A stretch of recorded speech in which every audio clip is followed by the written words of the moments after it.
Les Français sont nuls en anglais. On a tous déjà entendu ça. Et pour cause, demandez à un étranger ce qu'il pense des Français et il vous dira, entre autres, que nous ne savons pas parler anglais. Hi, how are you? Je suis français. But how are you? Can you speak in English?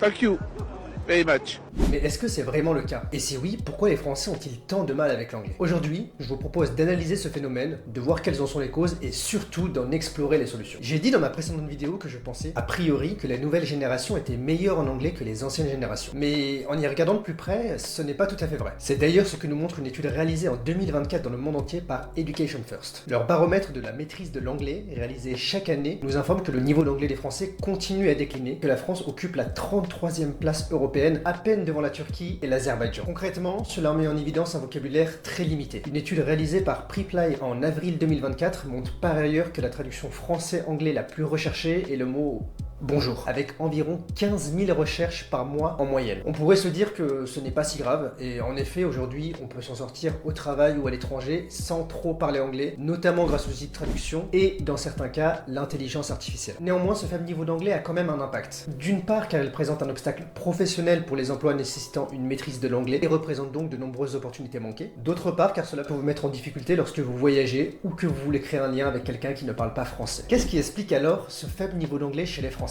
Eh ben, ça peut être lié à plusieurs choses. La première raison, et probablement la plus importante, est la manière dont nous apprenons anglais à l'école. L'enseignement est justement trop scolaire, trop obsolète. On y apprend certes du vocabulaire et de la grammaire, mais sommes trop peu soumis à des cas réels d'interaction. Dans mes souvenirs, les seuls exercices de compréhension orale que nous avions étaient faits avec des audios datant du 15e siècle.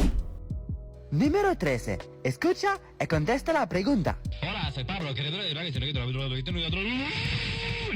C'est en tout cas ce que révèle une étude selon laquelle plus de 3/4 des sondés estiment qu'ils auraient dû avoir à l'école plus de contact avec des natifs anglophones et que l'immersion dans un pays étranger est le meilleur moyen d'apprendre une langue. La deuxième raison est plutôt d'ordre culturel. Les Français sont très attachés à la langue française, moi le premier, et peuvent présenter une certaine réticence à adopter l'anglais. Nous pouvons donc manquer d'exposition naturelle à la langue, par exemple en refusant systématiquement de consommer du contenu en version originale. Enfin, cela peut aussi s'expliquer par des blocages psychologiques justement très liés à notre culture. En effet, bien s'exprimer en anglais est très souvent perçu comme de l'arrogance et en conséquence, nous ne sommes pas vraiment encouragés à faire des erreurs et manquons de confiance en nous lorsqu'il s'agit de nous exprimer. Par ailleurs, assez paradoxalement, beaucoup surestiment leur propre niveau d'anglais. C'est ce que l'on appelle l'effet de surconfiance ou effet de Dunning-Kruger, qui est un mécanisme cognitif que l'on pourrait résumer à cette phrase. L'ignorance engendre plus fréquemment la confiance en soi que ne le fait la connaissance. Bon, j'espère que vous êtes encore là à ce moment de la vidéo et que je vous ai pas trop déprimé, car je pense justement que ces lacunes sont très facilement rattrapables. Si vous voulez progresser en anglais, la première chose que vous pouvez mettre en place dès aujourd'hui est de vous exposer davantage à la langue. Par exemple, en regardant simplement des films ou des séries non doublées ou en prêtant davantage d'attention à la musique que vous écoutez. Soyez curieux sur tout ce qui vous entoure. La seconde chose, comme dit précédemment, est qu'il est important que vous puissiez interagir avec des natifs ou vous immerger davantage dans la langue. Les séjours linguistiques sont en effet très bien réputés, mais pas forcément accessibles à tous. C'est pour cela que si vous souhaitez faire sans et néanmoins progresser rapidement, je vous invite à regarder la vidéo que j'ai faite sur ma méthode pour apprendre une langue et qui m'a permis à ce jour d'être capable de converser dans plus de 5 langues. Et vous, quelles sont vos plus grandes difficultés en anglais? N'hésitez pas à me le dire en commentaire et j'essaierai d'y répondre dès que possible. Quant à moi, je continuerai à partager du contenu sur le sujet des langues, alors si cette vidéo vous a plu et que vous souhaitez m'aider à démocratiser l'accès à l'éducation, abonnez-vous et partagez cette vidéo au plus grand nombre. Cela serait d'un soutien